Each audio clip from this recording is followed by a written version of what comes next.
Hello, welcome to our video special bulletin with Todd Bentley, and we have been sharing, the restoration process, and we appreciate the incredible interest in, what's going on with Todd, and we appreciate all the feedback and emails we're getting. We're getting a bunch, but we appreciate that. But we're doing this for not just for information. We believe there are a lot of lessons that can be learned from everything that Todd and his ministry's been through recently, and to hopefully spare others from suffering some serious issues and all, because basically the things that cause us to trip up in anything go back to one root. And that's why I want to explain during this session just briefly why we have not set a time limit for Todd to be restored to ministry. And that is a goal. It's not the main goal. It's not the first goal. The main thing is just be sure everything is, in Todd's life is right for him personally. But, in Galatians 6:1, where it does talk about being restored, you who are spiritual, restore such a one. It says if someone's caught in anything, restore such a one. It really does mean to reinstate them, put them back where they were. It's literal. There's that has to happen. But we believe it's got to happen on the most strong foundation possibly. And personally, I'm sharing with you my beliefs about restoration. I don't believe that a time limit, setting a time short or long, is most of the time helpful. And sometimes it could be, but most of the time it's not. And I'll tell you why. One thing is I believe we can really limit the Lord. With him, a day is as 1,000 years, and 1,000 years is as a day, as Peter said. And so, we want the Lord to be free to do what he wants on his timetable. It is his timetable. We just know when the job's done, it's done. And usually it's an unfolding process, but we want to give the Lord that freedom. I've seen people get restored very fast. I've seen them take 8 years when I felt like they need to take 8 weeks in something and just drag it out. So, to us, it's, you can't just set a time on it like that. That has never worked very well. But the very root that I believe is at the foundation of almost every shipwreck we suffer, fall, whatever, is usually we get disconnected from God somehow. And we do that by not entering his rest. In Hebrews 3 and 4, it equated entering God's rest with the promised land. And, they were, commanded to celebrate the Sabbaths, but the Sabbath day wasn't a day for just laying around. It was a day to get connected with God. It was a day for worshiping. He is our rest. Wow. And now Todd, knowing Todd like I do, he's got 2 speeds, full speed and stop, and I mean, that's the only way it goes. And I knew if we sat down and said, here's your 12-step program, he would do them all in an afternoon. They would be done with excellence, and his diligence in things like that is a good thing, not a bad thing. But, I really felt that the main thing that we need as a foundation is Todd just needs to relax. He needs to fall in love with God again. And of course he has that foundation in his life, but in busyness and everything, he got away from. I believe that's the root of what happened. Yeah, I do. Burnout. And I can actually think of both moments, Rick, where I burned out or came close to burning out. I can think I was disconnected in the sense of you love God, you pray, you read your Bible, but I have a message tonight. I need to meet with Jesus so I have something for the people. Mm-hmm. And it gets away from, I just love you, Lord. Here I am like Mary sitting at your feet, which has been my message. Yeah. The secret place, soaking, marinating. I mean, but sometimes the very message that you preach is the very thing God's saying to you.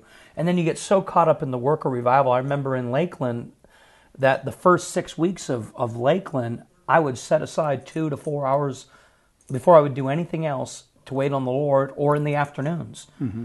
And then you get so busy with all the appointments and media and all the work of revival, pretty soon after the 6th week, it dwindles down to, I've got a few moments here. God, what are we doing tonight? Yeah, and God still moved in power. God still moved in power.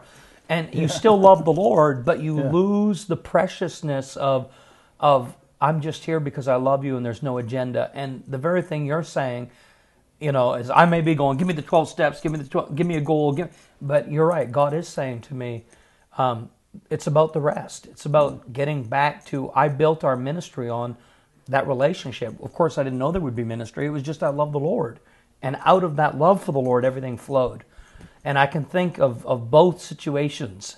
I got disconnected from the Lord, There's no question. And that's something that, we want to see that just never happens in your life again. And I think that's first and foremost, because you can have the best teachings on marriage, you can have the best biblical scholarship, you can know it absolutely inside and out, have it all memorized. Yeah. But if you don't love God, you will tend to fall. You will tend to trip up.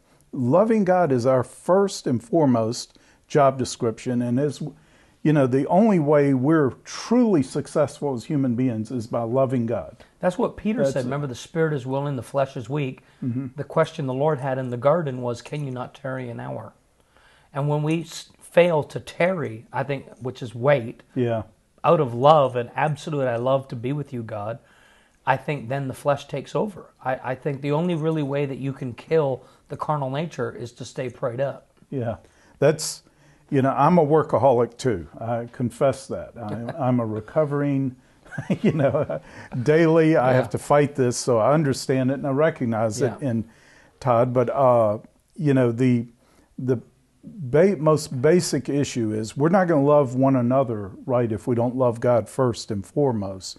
We've got to keep that the main thing. We can never get disconnected from that, and that's the foundation. And it's also entering His rest, because it says, "He who's entered His rest has ceased from his own works." And I have at times felt like, man, if I took a day off, the universe would collapse. I mean, it was me and my pride I felt was holding everything up. God, what would you do if I wasn't here? And that's pride. And pride comes before the fall. Yeah. You will always be pride. And, if God took a day off after working 6 days, if God would do that, how much more do we need to do it? Yeah, and I'm not just trying to impose a legalistic Sabbath. We're supposed to enter His rest every day.